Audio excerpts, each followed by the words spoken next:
მეგობრებო, სასტუმროში ვარ ახლა და ზოგადად აქამდე იმდენად მიჩვეული ვარ, რომ ბევრი რამე არ არის, ანუ ადაპტირებული თუნდაც ლიფტებში, როდესაც არ ცხადდება სართულები, თუნდაც ოთახების ნომრებს, რომ ბრაილი შრიფტი არ აქვს, ანუ წარწერები ნომრებს, რომ აღარც მახსენდება ხოლმე ეგეთი რაღაცები.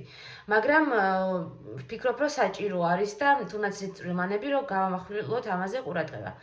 აი ხა გაჩვენებთ მაგალითად სხვადასხვა ჰიგიენურ საშუალებას, ანუ შამპუნი, კონდიციონერი, კრემი, ყველაფერი არის ერთნაირი, ანუ ერთი ზომის, ერთი ფორმის.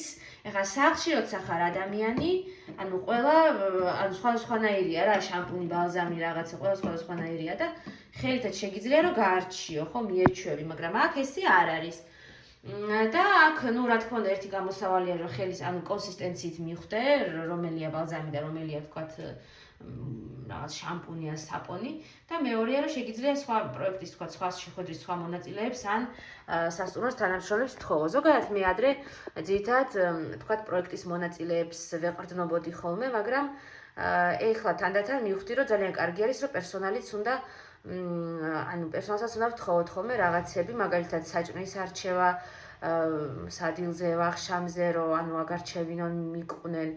თუნდაც მაღაზიებში მარტო რომ შევსულ ვარ გუდვილშიც, თავიდან კი ძალიან დაიბნენ, ჩვენთან მაინც არ არის ეს კულტურა და არ არიან მიჩვეულები, რომ უნდა გამოყვნენ და დახლებამდე და შეგარჩევინონ რაც გინდა, მაგრამ მოახერხეს მოძებნეს ადამიანი და ეს გააკეთეს.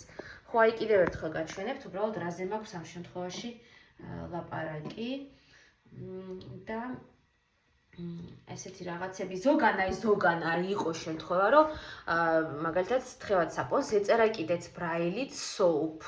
აი, მიმაგრებული რო არის რა, ნიჟარასთან ისეთ საპონს.